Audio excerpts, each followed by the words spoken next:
I write for Harlequin. I write for Sam Hain Publishing. I've written for Berkeley Press, and I got published in 2005. I think I have 22 books published, and I lose count because I'm either looking to get a new contract or I've just contracted new books. I just contracted 6 for 2014 and 2015, so my numbers get jumbled, but I think I have 22 published right now. But I told Grace that I would discuss whether you are a pantser or a plotter, whether you sit down and plot things out or if you just sit down and fly by the seat of your pants. I am not a pantser. It would be a hot mess if I was. If you're a writer, you will fall into one of those two categories, and sometimes you can intermingle the two. Is somebody locked out? Little girl. Oh, it's a little girl.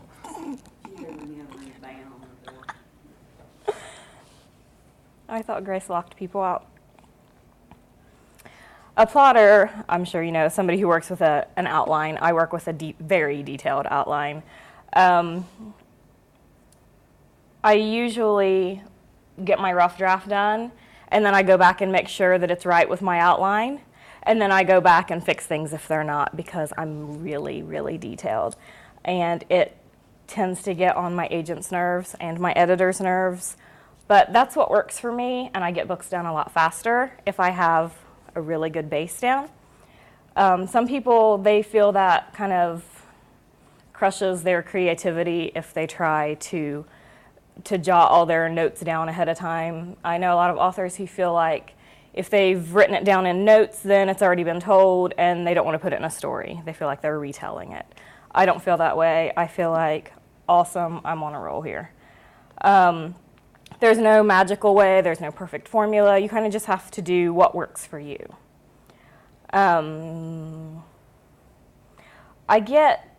Personally, when I am writing, I will get a little anxious if I can't remember how my outline was and I don't know what's coming next. And sometimes I will just sit down and I'll try to be that pantser and I'll try to come up with a scene, and it's terrible. And I end up deleting it. Or sometimes it might spark an idea for another book. That's happened a lot too. So I guess I do intermingle the two, but I'm more definitely of a plotter. Plotters usually think that pantsers waste their time because I know if I were to just sit down, I normally have 8 weeks for my deadline. So I know if I were just to sit down without an outline and just write, I would waste my time because it would be awful and I would have to go back and redo everything. But pantsers feel that if you're wasting all your time plotting and outlining, it does take up a good chunk of time, but that's what works for me. I mean, this is the series that I mentioned that I just contracted. It's 6 books. Like, this is how detailed I am. She has Post-it notes for her characteristics. He has Post-it notes for his. They're green. But the next book is blue. That's how detailed I am. I mean, like, it's really bad. I have problems. Another piece of advice is, regardless if you're a pantser or a plotter, just take the time, at least 15 minutes a day, to sit down and write. If you just take 15 minutes, it doesn't sound like a lot, but I can usually get at least 500 words done in 15 minutes, and that really just starts to add up. And usually if you can carve out 15 minutes, you will probably maybe add another 5, or you might add another 10, or you may just find yourself sitting there for a lot longer than you thought. So if you can just find 15 minutes, that's going to be a really big help.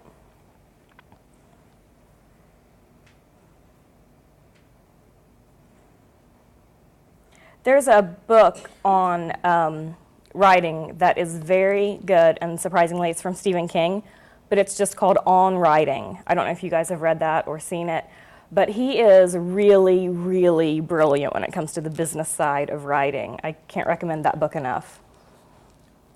Pretty much if he writes a book about writing, whether you like his fiction work or not, you want to read it because he does know what he's talking about. Obviously, he's very successful. There's a program that I use, and it is called, come on in.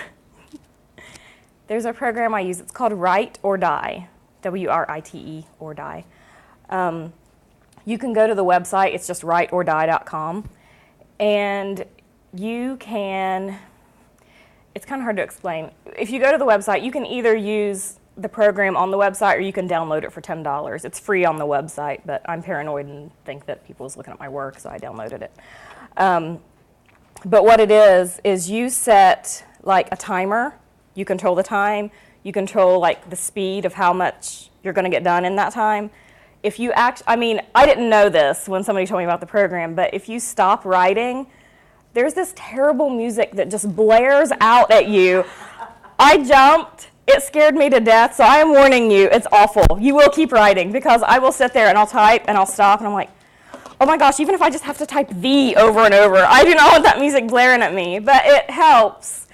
It really helps me like think on my feet a little faster, and it's kind of helping me not be as detailed with my stuff, because I think I have issues with being that detailed. I think probably it does kind of crush my creativity a little. So I've been working with that program, and I really like it, and I can get a lot of words done, and I see how fast I can get them done. And if I can get a rough draft done pretty quick, I can edit. I can take my time and go through and really, carve out what needs to stay and what needs to go. I'm going to do I want you guys to ask questions, because I know that everybody is on different levels of their writing and probably different genres of their writing. So basically, you guys can ask me anything you want, because I can't be here next week for the Q&A. You can ask me about publishing, how to get published. You can ask me anything. Does anybody have questions? You touched on that, but I'm gonna look at it. You don't laugh at my notes. Oh, I would never. Oh, please. They're pretty funny. They're pretty funny. God, it's really sad. This book's yellow, that book's purple. There. And I keep a pen in it. You never know when you're going to have an inspiration. You decide what the name of your book's going to be?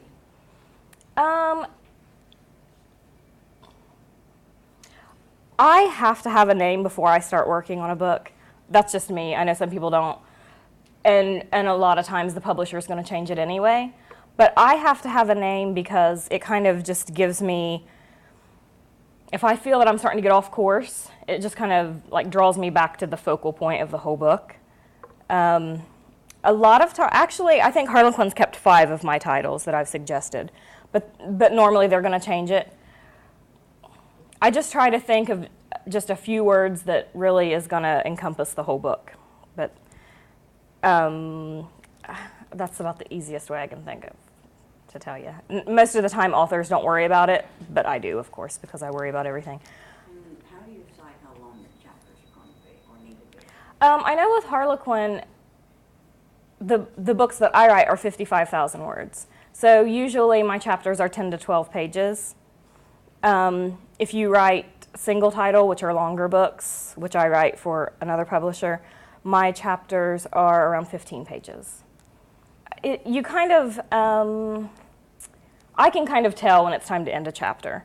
And I don't end it with somebody going to bed or somebody driving off. I end it like almost a tiny cliffhanger, just to keep people going to the next chapter.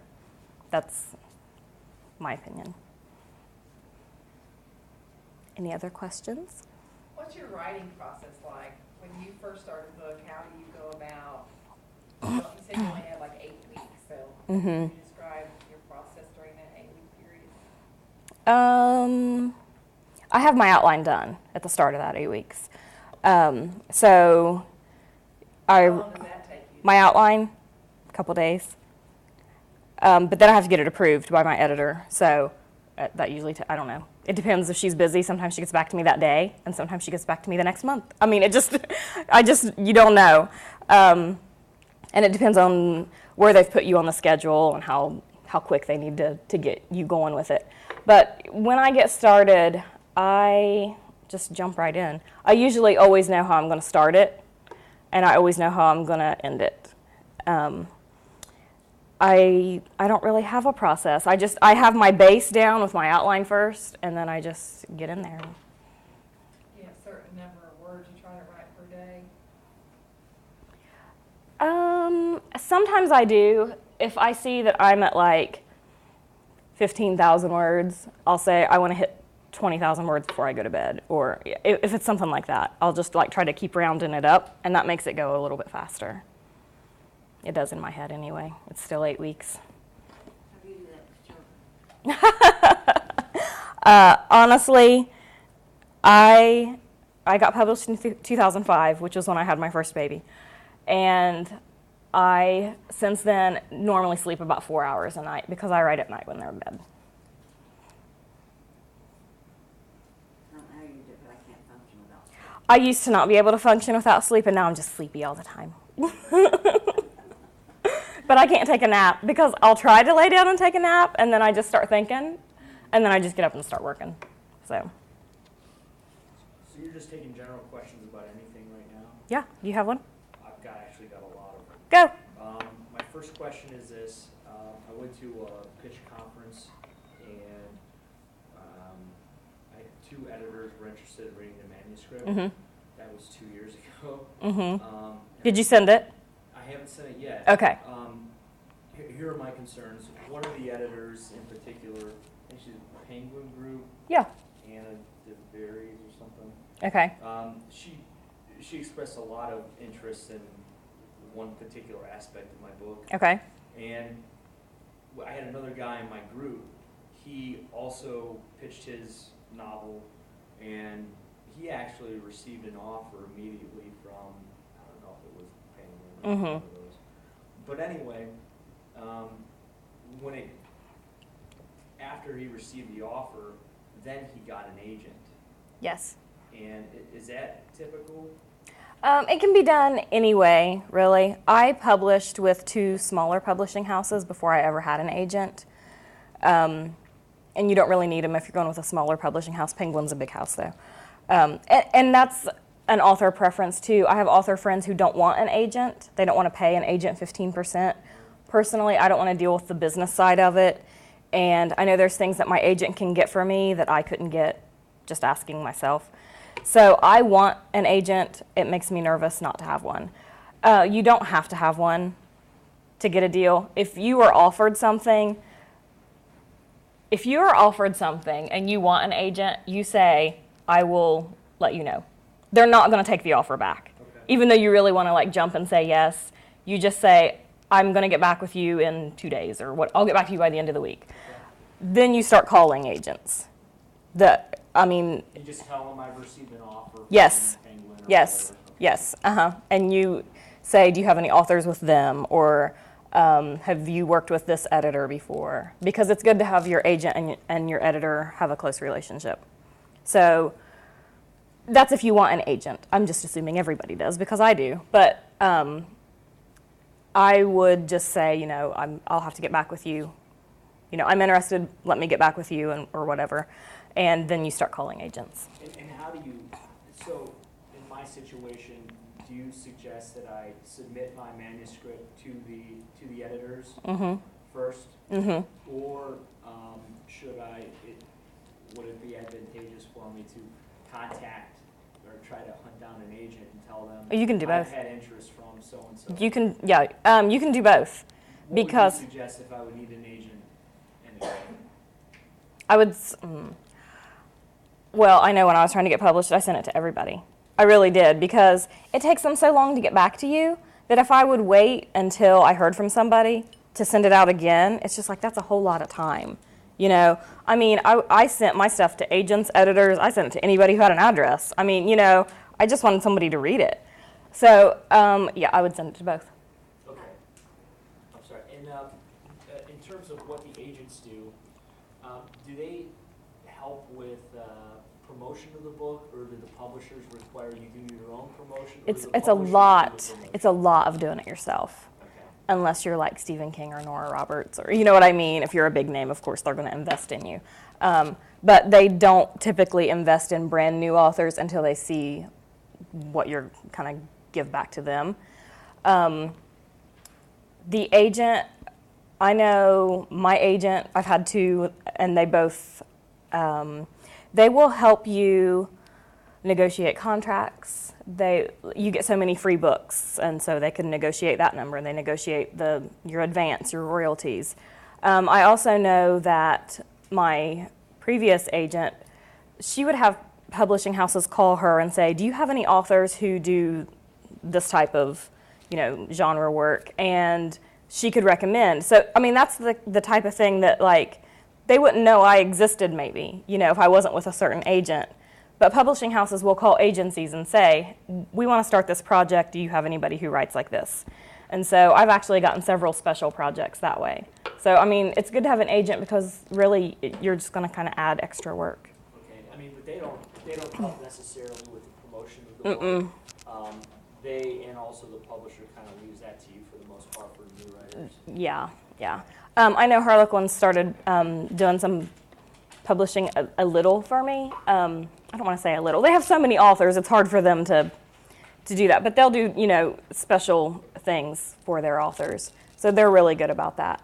But, typically it's a lot of self-promotion. And then I just had just kind of like a backup question, Okay. which is probably considering only 2% of authors get published. My backup question is, let's say I crap out and nobody's interested in the manuscript, but I really just want to get it published. I've worked too hard on it. Right. And do you recommend any independent publishing houses? I do. I would recommend to find somebody to edit the book first, because the thing is, I highly recommend self-publishing, actually. But once it's out there, it's out there. And so if you continue to hunt down agents and editors and say, I have this book, like I've published it through Amazon or whoever, they're going to go look at it. So if it's not been edited well, that's not a good reflection on you. So that's why once it's out there, you want it to be like the best that it can be. So really, I would recommend it through Amazon. I had a few through there. I would recommend them, or like Smashwords. Amazon will print the book as well? For a fee. For a fee. Is that the in your opinion, do you feel that Amazon's fee is the most reasonable that's out there? Probably. Okay.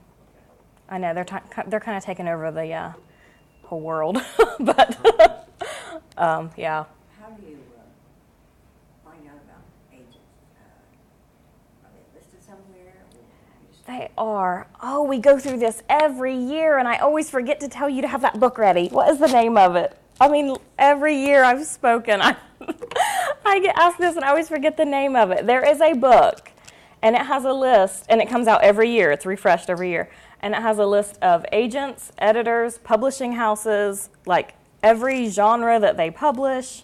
Writer's Digest. It's from them. But it has a list. I know different genres, like in the romance industry, there's a website that has a list of all the agents that represent romance.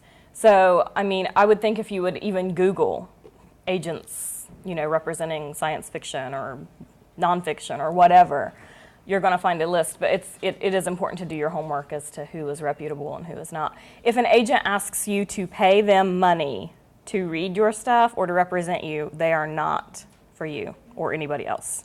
Is it Writer's Market? Yes, that's it. Thank you. Because I think the book that I have at home is like from 2003. That's how old mine is. Mine's Martin's. Yeah, okay, see? Yeah. The library had it. So Yeah, I didn't yeah. find it. It's like a dictionary. It's so big, and like you look through that thing, and there's probably going to be 2 names that you can use. But it's good to have, because I know one complaint that I got from my previous agent is that people didn't do their homework before they sent stuff in. Like it specifically says on her website that she just represents fiction, and then it breaks it down like she represents horror and romance, and I don't think she does children's anymore. But somebody sent her a cookbook to represent, and it's just like, that's just not what she does, and they didn't even look. So that kind of ticks them off a little too. Just do your homework before you send your stuff in. Any other questions? What is a pitch for your book? You said you need a pitch. A pitch is when you kind of sit down. Were you in a group pitch? It sounded like. Is when you would sit down with an agent or an editor. It's usually at a conference or somewhere, and you just kind of give them, 2-3 sentences about what your book's about, the gist of it. And then they may ask you more questions. They may ask you to submit, just the first 3 chapters, or they may ask you to send in the whole thing. And it's just kind of like a verbal interview almost. And how is your work protected when you send it out to It's agencies? not. I mean, normally, almost 100% of the time now, they want it sent electronically. Used to, you would have to mail it. But they want it electronically usually. So, I mean, you've got that you sent, it's dated. But other than that, you really don't. That's why I would highly recommend not letting people read your work unless it's an agent or an editor. Now, when you say electronically, that's off of your computer. Just email. They'll want it emailed. Yep. Let's just say that a publishing house decides makes you an offer and decides to publish your book. Mm-hmm.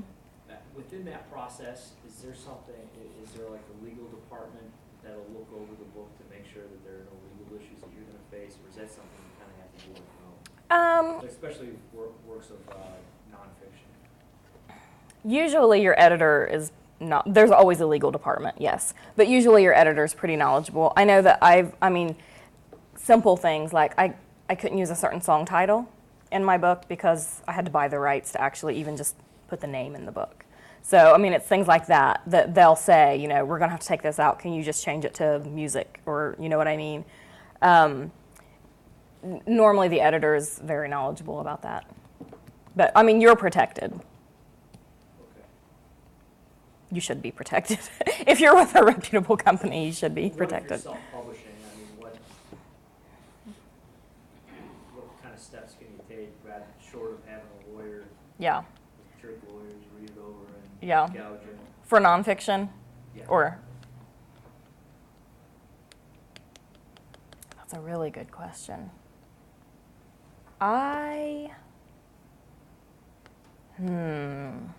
What would I do? I would have an agent. I really would. They're very knowledgeable about that, and they'll have your back if something happens. That's my opinion. Any other questions? Come on, Misty. You are. Well, you know everything, I think. You and Fonda know everything.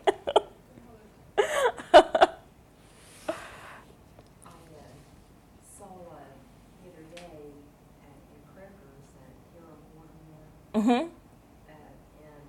I had gone to a thrift store years ago, and I must have liked her books because I ended up, real cheaply getting a lot of her books, and I thought, well, here she is, still writing.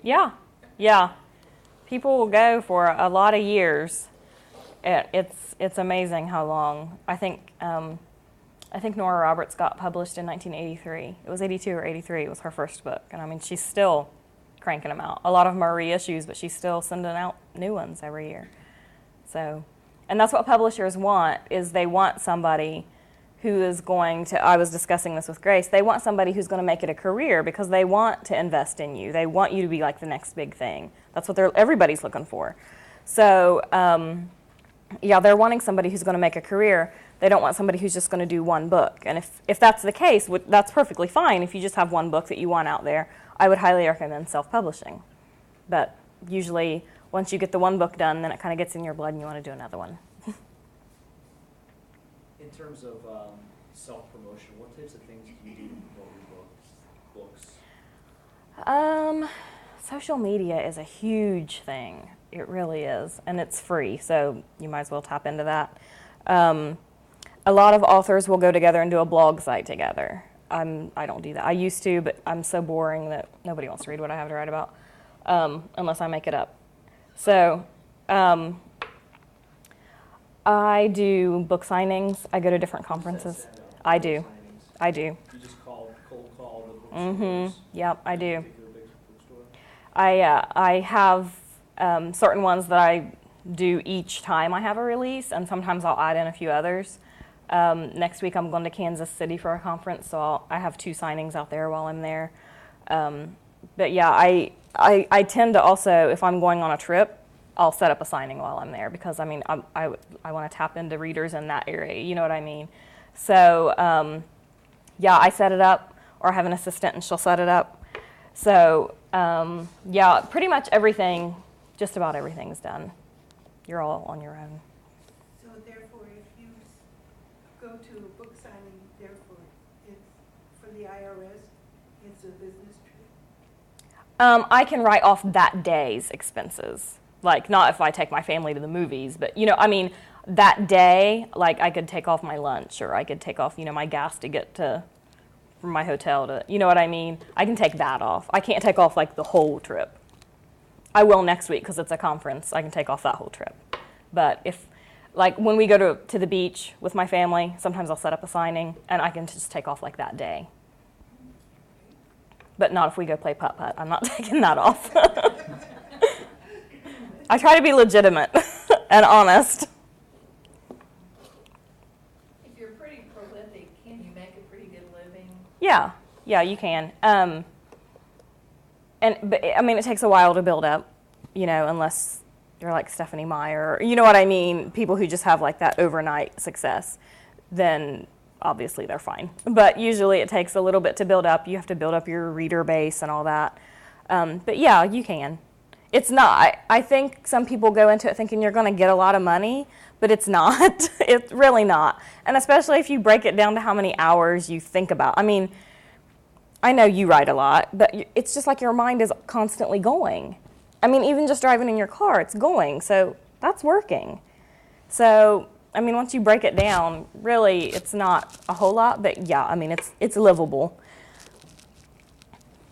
I owned a salon, you know, I had a salon for a long time, but then I worried about quitting because I didn't know if I was going to make enough with writing. I mean, my husband has an income, but I still worried, but I mean, we just cut back, but it was worth it because now I can spend more time writing and cranking out more books. So in the long run, I hope it pays off.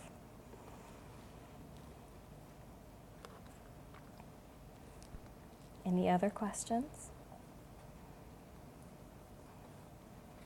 Do you get to the point, do you ever worry that your stories are starting to sound the same? No, not yet. I don't. Because I try to purposely make them different. Like, very different.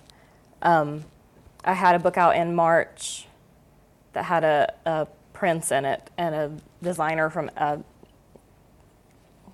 clothing designer from LA. And then like my next one has, it's all set around, I have a Hollywood series going on with Harlequin, so it's kind of hard to make it different, but I'm really trying. I threw in a prince there. And then the one that comes out in June, I have a heroine who's scarred, but she wants to be an actress. I mean, I try to purposely mix it up a little because it gets boring for the reader. It would get boring for me. So, and my editor wouldn't buy it for one. I mean, she would just say, this is too similar to the last thing. Or, I mean, even if there's tiny similarities, she'll call me on it. She'll say, didn't you do this 2 books ago? Or, I mean, just the tiniest thing. And I won't even think about it. It's just kind of subconsciously, I obviously like that idea. But they wouldn't buy it if it was too similar. So I hope I don't get that way. So, any other questions? Is that all the ones you had? You didn't have a lot. I have. But I just didn't want to hog the whole session. I be that guy that was like, hey, come on, shut up. You can ask. You can ask. We're not shy, I'll tell you. Do you have other ones? Epilogue in the story. Mm-hmm. Can it be more than 10 pages? I wouldn't, but that's just me. I'm trying to think. Like normally when I do them, they're only a few pages. I know when I read them, they're only a few pages. It's just kind of like the wrap up. You know what I mean? Do you have one that's 10 pages? Like 6. Oh, that's fine. That's okay. Is it 6 pages typed? Well, that's the thing, every website I look at, and I've settled on Courier New 12 font double space. Yeah. Is that standard Yeah. still? Okay. Yeah. So it would be 6 double space, Courier New. Oh, it'd only be like 4 on like a printed book. Really? Yeah, you're How fine. does that translate? If Yeah, I double don't know. space? I mean, like I know how many pages? Like I've got an 89,000 words. Okay. Pages. Is that correct? This book, yeah, this epilogue's 2 pages. That's it. This book, I'm trying to think. I know this one was probably around 53,000 words, and it was around 230 typed pages, and it's 185 here. I mean, usually my books are around 220 to 230 pages, and it's usually right under 200 once it's printed. When you approach, I've read a lot on the best query letters and the best. In my situation, for example, is there things that you want to avoid when contacting In the query letter? In the query letter. Yeah, they want them short for one thing. Okay. 1 page. That's it. I think they told me they wanted them by email, so that makes me Yeah. nervous because it doesn't seem as professional. I know, it doesn't, but that's how they want them. There's actually even publishers and agencies that will say, we won't even open your mail. So, I mean, if you mail it, they probably won't even open it. They'll just send it back. But that's good because you're going to get a response sooner. You don't have to wait on the mail.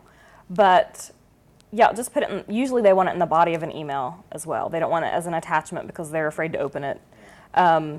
But they want them short, just, especially with where you did the pitch. That's the first thing you want, because their time is so limited that they read just the first few sentences and kind of see if it's something they're going to want to pursue. So if you can put that in there, like the first sentence or two, we met at such and such conference and you requested, make sure that's in there. You requested whatever. So put that in there, but just keep it short. Maybe like rewrite the pitch. Yeah, I mean, just do like a very brief paragraph about your story, and then just wrap it up. I'd be happy to send you whatever, the full manuscript, the whatever. Okay. I would do that. And when they request the full manuscript, it will be PDF. Yeah. Well, usually they want it in like a Word document. Usually. Okay. And that they will have you send as an attachment, obviously, but because they've already had correspondence with you. So yeah, usually they want that. And I've always been asked, I mean, I'm sure PDF is fine, but I've always been asked to send it in a Word document. Okay.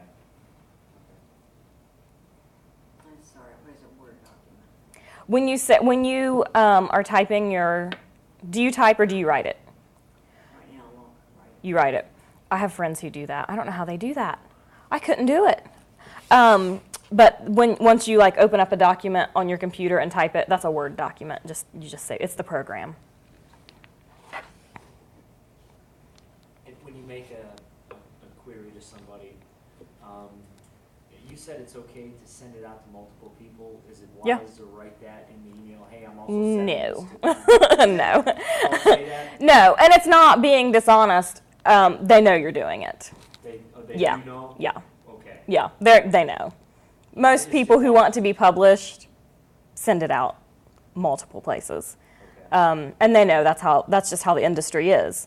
I mean, they have no claims to you, so it's not like you're dating exclusively. You know what I mean? There's no reason you can't send it out. It's your work. So do you see what I mean? And it, like I said, it's not being dishonest. It's your work, and it's none of their business what you're doing with it, unless they've signed you. And is there a time frame that you kind of just write them off, you don't hear back from? Because I noticed been reading that some agents and editors, they won't even respond to you sometimes. Sometimes they don't. That's what's so stinky is you don't know if, like, you start wondering if they even got it, you know? A lot of agencies, their websites will say, you know, you should hear back in 8 to 10 weeks or whatever. Usually there's a time frame on there.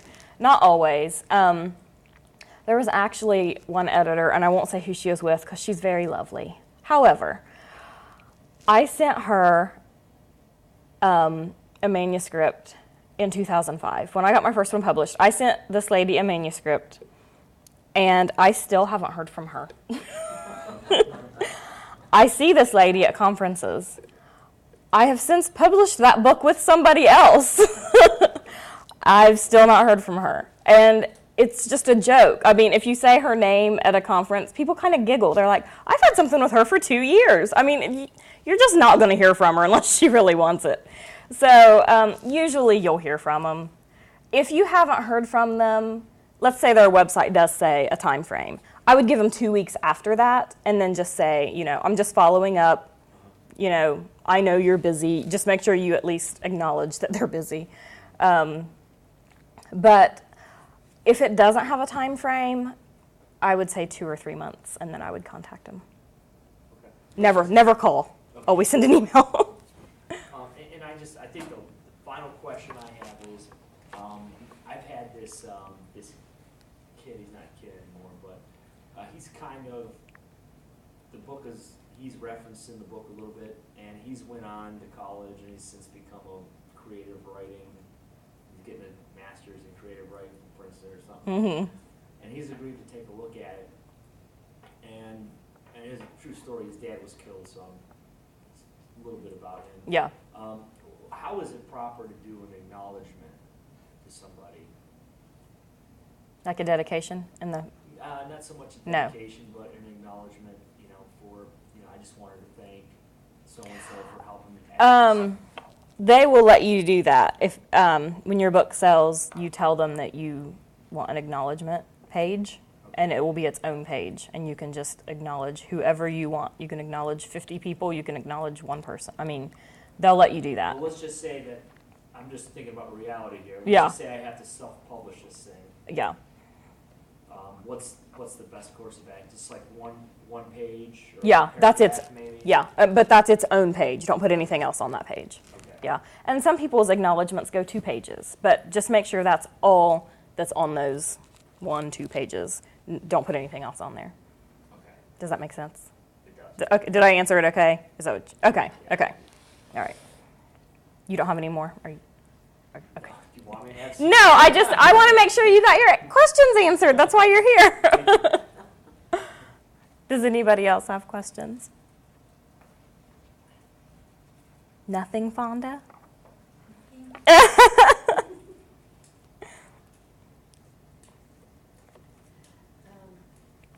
Once you start writing, just maybe have like an agent and all that Mm-hmm. romance, do you ever want to write something different? Like go off and branch off into something else instead of just. Outside of romance completely? I have a children's book idea, but my agent doesn't represent children's books, and I'm pretty hesitant about who I'd send it to. So yes, I do have other ideas, but within romance in general, I'm getting ready to branch out into something else with that. Still in romance, but different, if that makes sense. But completely outside romance, yes. But I would still stick with romance. How did you get started in just that? Like in school, academically, you were really good with writing. Oh, I loved writing. Yeah, I liked essays. I might have been the only one. Okay, maybe I was the only one in my class. But I remember when they would say, you know, this has to be 10 pages or 8 pages, and everybody would groan. I'm like, oh gosh, how am I going to fit it all in 10 pages? You know what I mean?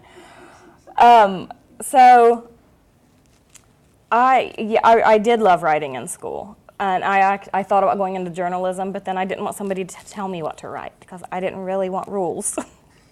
So I really just wrote almost like as therapy. You know what I mean? I just sat down and just wrote stories. I had zero thought of publishing them ever. It never crossed my mind. And I had notebooks like where I would just jot things down, and I hid them. I got married in '99, and I think it was 2003 before my husband found one. I hid them because I was almost not embarrassed, but it was just like that was my own private world. When did you have the first publication? 2005. So did he encourage you to? Oh yeah. Because he was reading that and he was like, "What'd you copy this from?" And I said, "I didn't copy it from anything." So he kind of encouraged me. He's like, "Well, are you going to do anything with it?" And I'm like, I hadn't even thought that far. But then I joined a writing group and I met some published authors and I just started learning more and more. And then I was like, I sent it off and then I got my first rejection and that really ticked me off. And I thought, what do you know? So I sent it out to some, and really it was garbage. It was terrible. But that just kind of snowballed. But I probably, had he not found that, I probably wouldn't have done anything with it. Well, when they reject or withdraw, do they explain why? Sometimes they do. And if they explain why, that's a good rejection letter. I know that sounds silly, but it really is. If they take the time to explain why, they see something in your writing that they like. There's form rejection letters that will just say, "Dear blah, blah, blah," and sometimes your name is wrong. That happened to me. Sometimes your book title is wrong. That also happened to me. Your book, whatever, is not right for us at this time. We encourage you to continue in blah, blah, blah, blah, and that's it. That's the form rejection letter. But if you get one that says, I liked this aspect of it, but this didn't really work for me, it is not unprofessional to ask, if I revise this, would you look at it again? You can do that, and most of the time they'll say yes. So if they say yes, get on that and get it back in. And another thing is, if you do get a rejection, have something else to send in, because they want to see that you're taking it seriously. And if you keep putting your name in front of them, they're going to remember you, and they're going to see that you're taking it seriously, and that you are able to have more than one idea. Do you consider that all writers should have a college education? No, they don't have to. I don't have one. I know the majority, I don't want to say the majority, that's not right. I know a lot of New York Times bestselling authors that have no college education, that have no college anything. I mean, I encourage a college education. I'm just saying it's not mandatory to have one. There's some people who left, very lucrative jobs to become an author, and they're very successful at what they do. I don't know if you guys have heard of Carly Phillips, but she was a lawyer. Jessica Bird, who writes as J.R. Ward, she was CEO of a hospital. So it's like, there's some people who had, very, very nice degrees, and they're doing what they love, and, well, those two are making more than what they did before in their very nice jobs. So I would never discourage a college degree, but it's not something you have to have. I've read everything that Stephen King has written. Mm-hmm. I cannot get through that book. I've tried twice, and I get about halfway through, and I throw it up. I haven't read it. It is so detailed. Mm. It's just, sometimes you just get tired of reading it. Yeah. Too much detail? Too much detail. I haven't read that. But I'm keeping it. I'm keeping One day, you're going to get through it. Any other questions?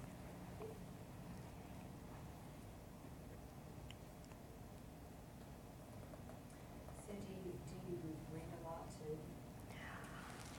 When I have time, it's hard with deadlines and 2 kids and a husband and a house, and it's hard. Oh yeah, that's all I did. My 2 girls are extremely different, but one of them, she would just rather stay in her room and read. That's all she wants to do. So she's definitely me when I was little. Have you ever missed a deadline? No, ever, never. I'm scared. I'm scared too, because you know what happens when you miss your deadline? They move your release date and they slide somebody else in, because I've been that one they slide in. I always turn my stuff in early, always. I mean, it's important to look professional when you're trying to get published, but it's really important to stay professional once you are published. No, I normally turn them in 2 weeks early. So I guess I'm done in 6 weeks. I always turn them in early. Actually, I asked for, I had a book due the 15th of this month, and my dad has heart problems, and he was in the hospital last month. And I started panicking because I stayed at the hospital with him, and I emailed my editor, and I have never, ever asked for an extension. And I asked if I could have 2 days. And she was like, do you just want to take the whole month of April? And I'm like, no, 2 days. And I'm sorry for asking for 2 days. Well, I turned it in like April 1st, I think. But I wanted to give her that heads up because I was just getting very nervous about not being on time. So no, never been late.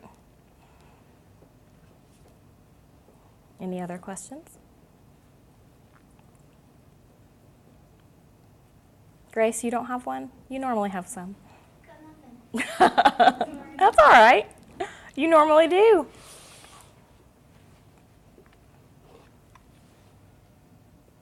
You guys already know everything? Well, you guys can, if you think of questions, you can email me. If you want to write it down, it's author, AUTHOR, Jules. It should be, yeah. JULES @gmail.com. But I'm more than happy to answer any questions anytime. I'm always on the computer. I will get back to you pretty quick.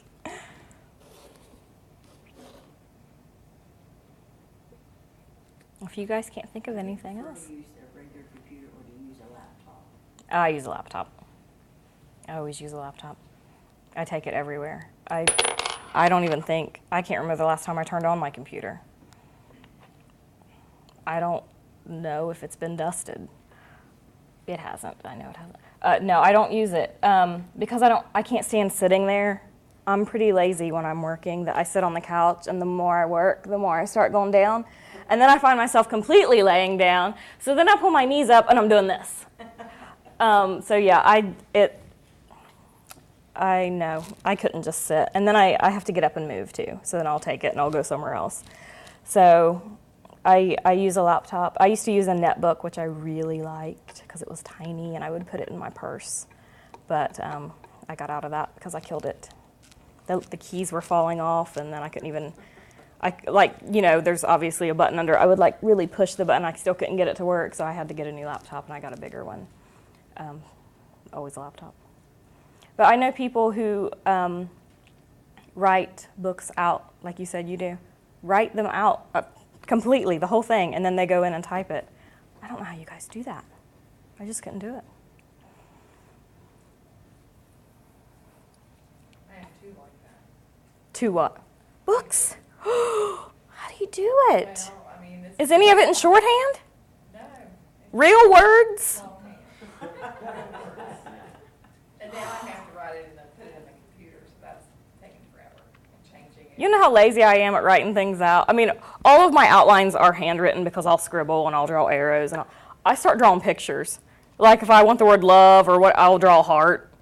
I'll put H2O for what. I mean, I don't even want to write real words. I just can't write.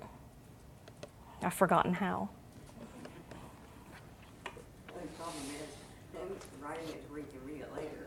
Yeah, yes, exactly. That's why I get my outlines done pretty quick. I'll chicken scratch them down and then I'll hurry up and type them in because I usually abbreviate a lot.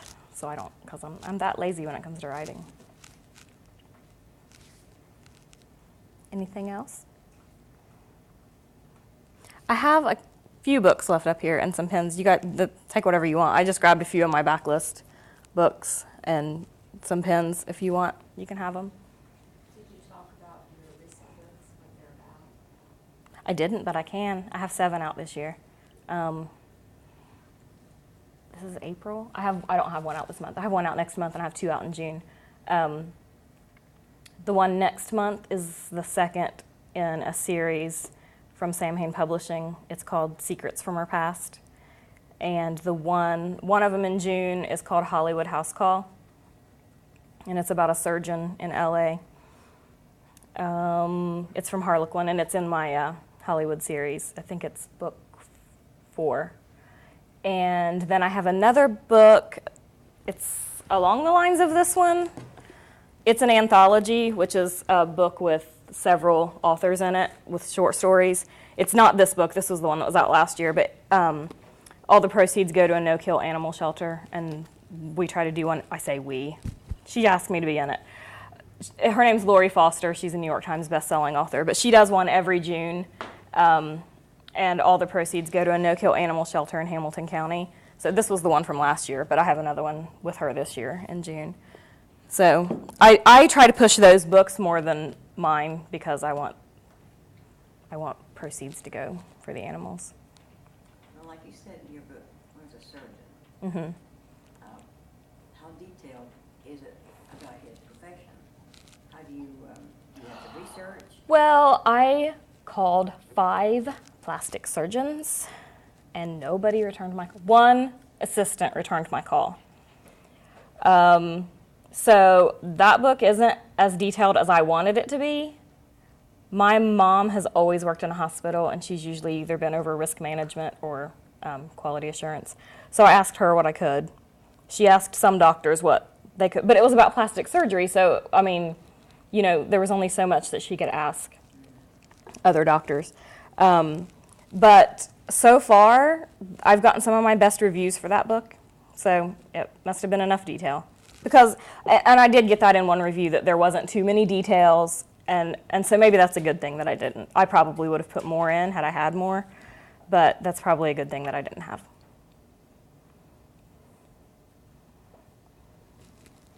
Anybody else? How does your research time compare to your actual writing time? I do a lot of research. I have books coming out next year. I've got to think. Yeah, the end of next year, the end of 2014. I mean, it's sad. I have to stop and think what year it is because I'm always in contracts for a different year. And it's set around horse racing. And so I went to Keeneland last week to do research for a book that's coming out at the end of next year. It's just like I'm constantly thinking way ahead. If I even think something's going to be interesting, I don't even have an idea for a book, I'll still research it just to have it on standby. So I research more than I write, I'm sure. And I'm nosy.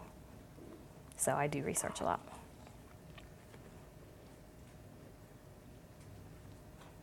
Anything else?